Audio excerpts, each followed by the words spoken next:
Okay, so I just finished my feature that I've been working on for the last few days, and it's nighttime, so I'm going to make a nighttime video.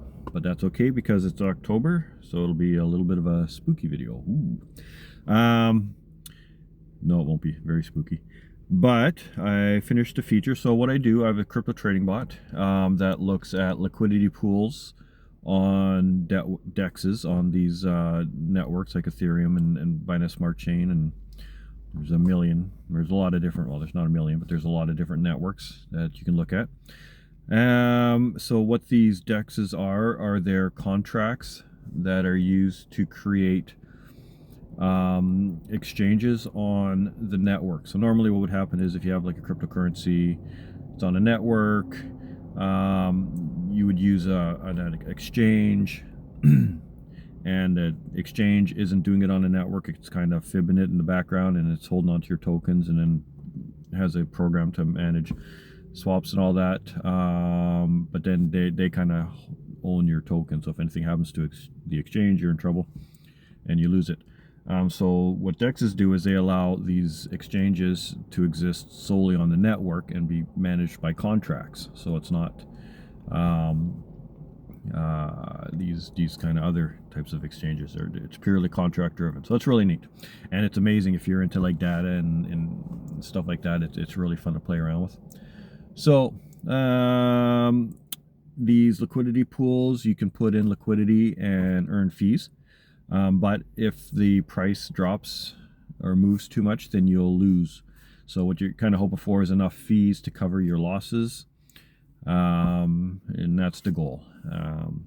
So what I've been doing is I'm going for the long term. I'll try to find these stable pools that are earning reasonable amount of fees, and then I'll usually do it for days or weeks, and then I'll only pull it out if if I'm losing too much money. But this tool, what I just built, is going to monitor for changes in volume on these pools. So let me show you. I'll try not to knock my phone over this time. I did this last time. I knocked it over and actually turned the video off. All right. Okay, so this is it. This is 2 scans, about an hour and 20 minutes apart.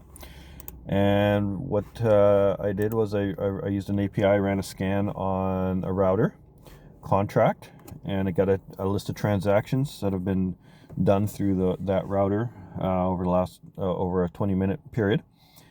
And then it kind of looks through all the addresses and finds out which ones are pools, and then shows me how many transactions have been made in that pool. And it also, this kind of colored number is a change since the last time you ran a scan, so I can tell if the number of transactions is going up or down. And basically, this isn't enough. You're not going to jump into a pool just because it's going up. A lot of these tokens are new, and there's tens of thousands of tokens being created every day, and they just jump up and then they crash and they're just completely useless. So I'm staying far away from new tokens right now. I know some traders have strategies that work for making money on new tokens, but I definitely don't know how to do it. So this gives me a visual on what's happening on a digital network. And then what I can do is, if I'm interested in something, I don't know what this is, I can copy the pool address, run it through my little analysis program, which I got a bunch of different tools, and they all kind of do different things. What this does is it gives me an idea of what kind of spread there is on the liquidity. So the liquidity will either be concentrated or spread out, and it'll be making a certain amount of fees a day. If the liquidity is very spread out, then that means you can actually make more than that by going in more concentrated. So and then this kind of just is a look at the past history, and it gives me an idea of the average price movement per day, and then the standard deviation off of that. So this is fun. I love this stuff. I don't think I'm gonna do too well money wise, you never know, but the kind of data analysis side of it is kind of worth it on its own. It's fun to have something to play around with and look at. So I'm super happy with this. I can run a scan every once in a while if I want, just see what's going on. And then, take some times. I have to go through these and kind of figure out, well, what's going on with this pool and blah, blah, blah. But yeah, I'm happy with it. And it was kind of just a thought in my brain a few days ago. And I thought, well, let's build it. And I'm glad I did, because now it exists. So that's that. But I also wanted to talk about Tron Ares, which I saw probably about, 3 weeks ago in a movie theater. It's pretty fun. I enjoyed it. I thought it was a good movie. So what is Tron Ares? Well, the whole concept of Tron is creating a visual of digital information, which is what I just did with my program, right? So data analysis, you create charts, you create graphs, you're taking data and you're making it more useful or understandable to your brain, our limited brains, and it's great. So yeah, Tron is the whole concept is just taking this digital world and all the crazy things that can happen in there, and that are just electrons zipping around, and kind of creating cool visuals around that, and trying to express what's happening in a digital world in human terms. So you have people and programs, and they're riding motorcycles and whatnot, and I thought it was fun. I liked it. I didn't like the last one so much, Legacy. I liked the soundtrack. It was awesome. The movie was like, I don't know, it's kind of bored. But this one I thought was a lot better. I know people said like, Jared Leto, his acting is very wooden. It's like, okay, yeah, but I mean, he's playing a program, and I think he did on purpose. And I think the lady, I don't know her name, the main character, she's very expressive. They always like zoom in on her face, and she's making like all these very expressive, like shocked faces and stuff. And I think they're trying to contrast, program who's kind of dull and not too reactive with a human who's very expressive and reacts to things as they happen. But yeah, all in all, I like the movie. But yeah, so that's what it's doing. It's taking digital stuff and creating kind of visuals to express what's happening in the digital world. And that's kind of cool. That's a neat idea. One thing that also happens in the movie is that they are bringing these programs from the digital world into the real world. And that's, science fiction and whatnot. But there's this concept of, stuff that happens in the digital world. Is it real? And it's real information, and its effect on the real world is real. So Facebook is just data and information, but its effect on the world is there, good or bad. I went to a meetup, and there's a guy there. I'm pretty sure he just hates Bitcoin. I don't think he likes Bitcoin. He was just saying, it's nothing, and when you buy Bitcoin, you're buying nothing, and it's basically just for scamming. And it's like, well, I'm not there to argue, but my thought was, it's information. It's all digital. The constraints in the digital world make it useful, and then that usefulness has a real world effect in the real world. So it crosses over from the digital world and starts affecting the real world. Some of those effects are bad, scamming and all that, but it exists in my mind. It exists.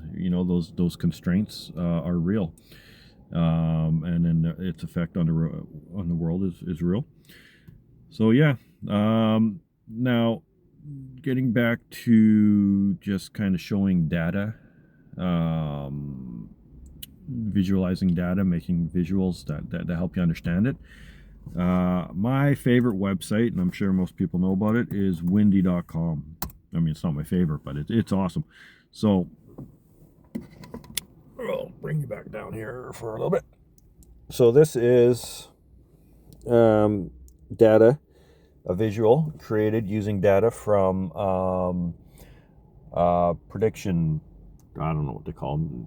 This is a prediction of what's going to happen based on all the weather. There's data centers all around the world that collect it, put into supercomputers, and America's got one, and Europe's got one, and we just had a big storm that kind of gave us a good windy day, and now it's heading up to Alaska. And then over here you've got this hurricane that just hit Jamaica. And so what is this? This is a visualization of data. Millions and millions and millions of data points that's all brought together into a nice picture, and it's insanely useful. It's amazing, and I love it. And it just shows how useful it can be to simplify data and just create an app that gives data to people in a useful way, right? And you also have the earthquake map, flight radar 24 showing airplanes. So in a sense, this is kind of the same concept as Tron. It's just creating a visual for digital information, showing you.